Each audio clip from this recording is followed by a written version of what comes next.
ఈ కుట్రని ఖచ్చితంగా ఛేదిస్తాం, ఖచ్చితంగా నిలబడతాం, ప్రజల పక్షాన పోరాడతాం. రైట్. వెంకటరెడ్డి గారు నమస్కారం. నమస్తే అండి. రాష్ట్ర ప్రభుత్వం ఒక కేసు, కేంద్ర ప్రభుత్వం ఆధీనంలో ఉన్నటువంటి ఈడీ మరో కేసు బుక్ చేసింది. రెండు పార్టీలు కలిసి ఆడుతున్న నాటకాలు అని బీఆర్ఎస్ అంటుంది. ఏం చెప్తారు? అందరికీ గుడ్ మార్నింగ్.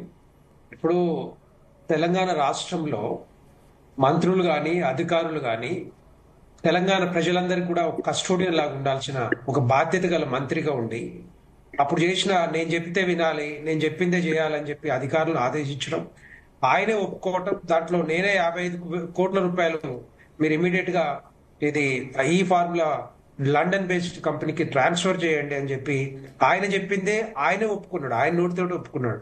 అంటే ఇక్కడ ఏంటంటే ఆర్థిక శాఖ అనుమతి లేకుండా, ఆర్బీఐ రూల్స్ విరుద్ధంగా, తర్వాత క్యాబినెట్ మీటింగ్ లేకుండా, క్యాబినెట్ ఫైల్ లేకుండా, ముఖ్యమంత్రి గారికి కూడా తెలియకుండా ఎన్నికల కోడ్ కూడా ఉల్లంఘించారని చెప్పేసి ఎన్నికల కోడ్ అది కరెక్ట్ అక్టోబర్ 23, 2023లో అప్పుడు దానికి విరుద్ధంగా ఆ ఎన్నికల కోడ్ ఉన్నా కూడా 55 కోట్ల రూపాయలు విదేశీ కంపెనీకి విదేశీ కరెన్సీ రూపంలో పంపించడం అనేది ఇక్కడ ఇష్యూ వచ్చింది.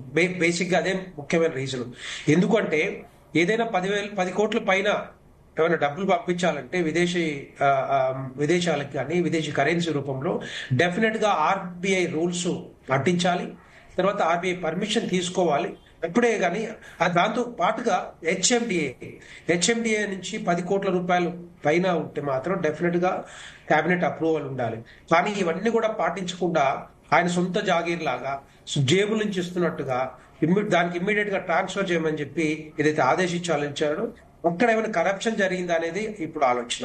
దాని మీదనే కదా దర్యాప్తు జరిగేది.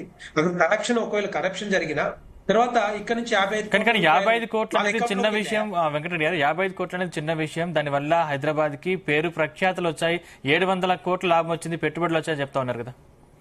700 కోట్లు వస్తే ఎక్కడ పెట్టారు చెప్పండి. 700 కోట్ల రూపాయలు ఎక్కడ పెట్టుబడులు పెట్టారు, ఎక్కడి నుంచి ఎక్కడికి వచ్చినాయి, ఏ విధంగా వచ్చినా ఒక ట్రాన్స్పరెంట్ గా ఒక పేపర్ రిలీజ్ చేయమని చెప్పండి.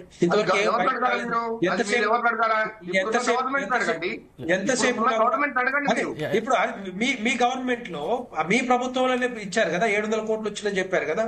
ఆ 700 కోట్లు ఎక్కడికి వచ్చినాయి, ఎక్కడ పెట్టారు, ఆ పెట్టుబడులు ఏ విధంగా వచ్చినాయి అని చెప్పాలి. అది చెప్పట్లేదు ఎవరు కూడా. ఎంతసేపు 700 కోట్లు వచ్చినాయి. నేను ఒకటి చెప్పాలనుకుంటున్నా, 700 కోట్లు ఏ విధంగా వచ్చినాయి, ఫస్ట్ సీజన్ అయిపోయిన తర్వాత ఏదైతే next gen company green co company ఉందో అది మరి దాన్ని రద్దు చేసుకొని ఫస్ట్ సీజన్ అయిపోగానే వెళ్ళిపోయింది. ఎందుకంటే దాంట్లో లాస్ వచ్చింది కాబట్టి. రెండవ సీజన్ లో ఎవరు లేరు అక్కడ.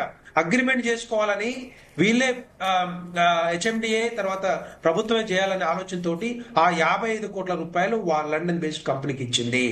అక్కడ ఫస్ట్ కంపెనీ లాస్ అయిపోయిన తర్వాత 700 కోట్ల లాభం ఎక్కడొచ్చింది చెప్పండి. సో ఇక్కడ జరిగిందంతా కూడా ఏంటంటే కావాలని చేస్తున్న మొత్తానికి ఎక్కడో ఒక దగ్గర అవినీతి జరిగిందని ఆలోచన. రెండవ పాయింట్ ఏంటంటే ఈ 55 కోట్ల రూపాయలు లండన్ బేస్డ్ కంపెనీకి వెళ్ళిందా, అక్కడి నుంచి వేరే అకౌంట్లకు వెళ్ళిందా, అక్కడి నుంచి మళ్ళా ఇండియాలో ఉన్న అకౌంట్ హోల్డర్స్ కి ఏమైనా వచ్చిందా అనేది మనీ లాండరింగ్ ఏమైనా జరిగిందని ఆలోచనతోటి మరి ఏసీబీ కేసు ఆధారంగా ఈడీ కూడా కేసు ఫైల్ చేయడం జరిగింది పిఎంఎల్ఏ చట్టం కింద. So prevention of money laundering act కింద. సో ఏ విధంగా అయితే ఈ కరప్షన్ ఎక్కడైతే మనీ లాండరింగ్ జరిగిందో డెఫినెట్ గా దర్యాప్తు చేసే బాధ్యత మరి ఈడీ తీసుకుంటుంది, ఏసీబీ తీసుకుంటా ఉంది. సో దీన్ని ఒకవేళ నిజంగానే కేటీఆర్ గారికి అంతమంది చాలా సార్లు చెప్పాడు ఇదంతా కూడా ఒక ఫాల్స్ కేసు, ఇదంతా కూడా లొట్టపీసు కేసు అని చెప్పి. లొట్టపీసు కేసు అయితే పెద్ద లీడర్లు. వెంకటరెడ్డి గారు జరిగిన నేరం ఏమిటో జరిగిన నేరం ఏమిటో ఎక్కడ జరిగిందో ఇప్పటి వరకు ఎఫ్ఐఆర్ లో కూడా ఏసీబీ నమోదు చేయలేదు. దర్యాప్తు జరగలేదు కదా, ఇంకా దర్యాప్తు జరగలేదు. దర్యాప్తు జరిగిన తర్వాత డెఫినెట్ గా పెడతారు. దాంట్లో దర్యాప్తే జరగలేదు, అందుకే కదా ఏసీబీ నోటీసులు ఇచ్చింది.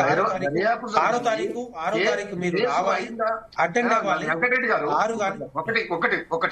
దర్యాప్తు జరగలేదు, కేసు అయిందా లేదా తెలియదు, తప్పు జరిగిందా లేదా తెలియదు. ఎందుకు మరి మీరు కేసు పెట్టాలి? ఎందుకు బాధ్యత గల మంత్రిగా ఉండి 10 సంవత్సరాలు ఉండిన తర్వాత ఒక కేసు ఫైల్ అయినప్పుడు బాధ్యత గల మంత్రిగా ఏసీబీ కేసు పెట్టిందంటే మరి పే చేయాలి కదా. ఎందుకు పే చేయట్లేదు మీరు ఇక్కడ? ఈ విషయంలో పే చేయాల్సిన బాధ్యత ఆయన మీద ఉంది. ఆయన ఒక మంత్రిగా పనిచేసిండు. అంటే తెలంగాణ ప్రజలకు ఏ విధమైన మెసేజ్ ఇస్తా ఉన్నాడు? అక్కడ పోయేమో హైకోర్టు పోయి క్రాష్ పిటిషన్ వేస్తాడు, ఇది ఫాల్స్ కేసు అని చెప్పేసి. పెద్ద పెద్ద లీడింగ్ లాయర్లు తీసుకొస్తాడు, దవే లాంటి వాళ్ళని. ఎందుకు తీసుకొస్తున్నారు ఇక్కడికి మరి?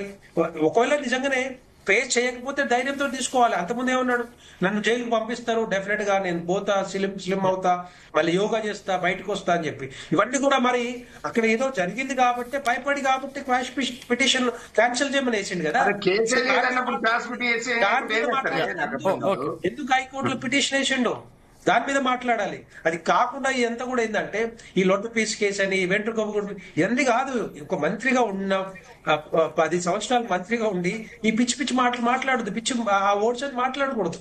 మాట్లాడకుండా ముందుకొచ్చి ఎస్ నేను చేయలేదు, నేను చేయకుండా వీళ్ళు కేసు పెట్టింది కాబట్టి నేను ఎదుర్కొంటా అని చెప్పేసి ముందుకు వస్తే బాగుంటాడు. తెలంగాణ ప్రజలు కూడా హర్షిస్తారు. కానీ అటు పోయేమో క్వాష్ పిటిషన్ ఇస్తారు, ఇక్కడేమో మళ్ళా రకరకాల మాటలు మాట్లాడుతారు. ఎక్కడో ఇక్కడ ఏదో జరిగినట్టుగా, లేకపోతే చిన్న లాయర్లు కూడా సరిపోతారు. ఒకవేళ ఆయన నిజంగానే మనీ లాండరింగ్ జరగకపోతే, లేకపోతే కరప్షన్ జరగకపోతే చిన్న చిన్న లాయర్స్ కూడా సరిపోతారు అది వాదించడానికి. పెద్ద పెద్ద లాయర్లు తీసుకొచ్చి ఢిల్లీకి పలుమార్లు పోయి అక్కడ మీటింగులు పెట్టుకొని వాళ్ళు దాని మీద చర్చించి మరి ఇవన్నీ తీసుకొస్తున్నారంటే డెఫినెట్ గా ఎక్కడో ఒక దగ్గర జరిగి ఉంటది. ఇది ఒకటే కాదు, బీఆర్ఎస్ ప్రభుత్వంలో ఈ రోజు నేను పేపర్లో కూడా చూశాను, తంగళ్లపల్లి సిరిసిల్ల జిల్లాలో తంగళ్లపల్లిలో ప్రభుత్వ భూములు 2000 ఎకరాలు మరి బీఆర్ఎస్ నాయకులు కానీ తర్వాత చాలా మంది ప్రభుత్వ భూముల్ని కబ్జా చేశారని చెప్పి, కబ్జా చేయడమే కాదు, ధరణి ఏదైతే ఉందో, భూ మాఫియా ధరణి ఏదైతే ఉందో ఆ ధరణిని ఉపయోగించుకొని ధరణిలో ఉన్న ఏదైతే రైతు బంధుని వాడుకోవాలన్న ఆలోచనతోటి 2000 ఎకరాలు ఇప్పుడు కేసులు పెడతా ఉన్నారు, పోలీస్ కేసులు పెడతా ఉంటే వాళ్ళు వెనక్కి వచ్చి మరి భూములు వెనక్కిస్తా ఉన్నారు. సో ఇవన్నీ కూడా తెలంగాణ రాష్ట్రంలో ఎక్కడైతే ప్రభుత్వ భూములు కబ్జా గురైనాయో ఇవన్నీ కూడా ముందుకు రికవరీ చేయాలి, రికవరీ యాక్ట్ పెట్టాలి, కేసులు పెట్టాలి. స్పెషల్ గా ఈ హైదరాబాద్ ప్రాంతంలో, హైదరాబాద్ చుట్టుప్రక్కల ప్రాంతంలో 1000 ఎకరాలు కబ్జా గురైనాయి. ఆ భూముల మీద మొత్తం కూడా మరి రాష్ట్ర ప్రభుత్వానికి, కాంగ్రెస్ ప్రభుత్వానికి చిత్తశుద్ధితో ఇవన్నీ కూడా ఎక్కడెక్కడ జరిగినాయి, ఈ ధరణి ఉపయోగించి ఏ విధంగా కొల్లగొట్టిరు భూములన్నీ కూడా 1000 ఎకరాల భూములు కొల్లగొట్టిర్రు, వాటి మీద కేసులు పెట్టి రికవర్ చేయాల్సిందిగా మేము భారతీయ జనతా పార్టీ తరఫున డిమాండ్ చేస్తా ఉన్నాం. వినోద్ గారు.